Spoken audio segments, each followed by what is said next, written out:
देश भर में सोने चांदी के दामों में लगातार उतार चढ़ाव देखा जा रहा है। देश भर में सोने चांदी के दामों में लगातार उतार चढ़ाव देखा जा रहा है। आज हम इसी की बात करेंगे, यानी कि सोना और चांदी की कीमतों की। देश में सोना और चांदी के दाम लगातार बढ़ रहे हैं। हर किसी की जेब पर इसका असर हो रहा है। तो आइए जानते हैं कि आखिर सोने और चांदी के दाम क्यों बढ़ते हैं और इसका आम आदमी पर क्या असर होता है। सितंबर महीने में सोने की कीमत में करीब 14% की बढ़ोतरी हुई है, जबकि चांदी ने सोने को भी पीछे छोड़ दिया और 19% तक की बढ़ोतरी दर्ज की गई।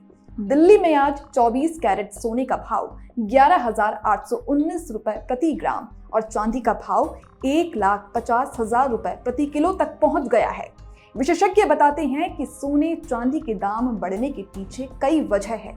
पहला, अंतर्राष्ट्रीय बाजार में सोने चांदी की मांग बढ़ती है। दूसरा, अमेरिका जैसे देशों में ब्याज दर कम होने पर निवेशक सोने और चांदी की ओर आकर्षित होते हैं।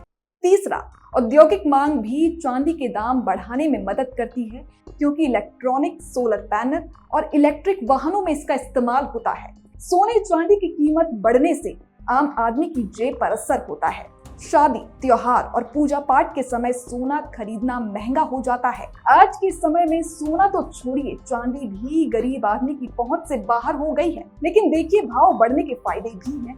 जो लोग सोना और चांदी में निवेश करते हैं, उन्हें अच्छा रिटर्न मिलता है। तो कुल मिलाकर सोना चांदी के दाम सिर्फ निवेशकों के लिए ही नहीं, आम जनता के लिए भी अहम है। बढ़ते दाम लोगों की खरीदारी और त्योहारों की तैयारी को प्रभावित करते हैं, इसीलिए कीमतों पर नजर रखना हर किसी के लिए जरूरी है।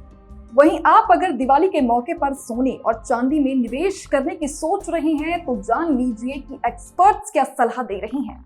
एक्सपर्ट्स ने निवेशकों को सलाह दी है कि ये दिवाली तक इंतजार ना करें। उनका कहना है कि वर्तमान आर्थिक और भू राजनीतिक स्थिति ऐसी है कि कीमतों में बड़ी गिरावट की संभावना नहीं है, यानी कि आने वाले महीनों में सोने और चांदी की कीमतें और बढ़ सकती हैं, यानी कि दिवाली तक इंतजार करने से खरीदारी महंगी पड़ सकती है। तो अगर आप सोने या चांदी में निवेश करने की सोच रहे हैं, तो एक्सपर्ट्स की राय है, इंतजार मत कीजिए, समय रहते निवेश करें और दिवाली पर महंगी कीमतों से बचें।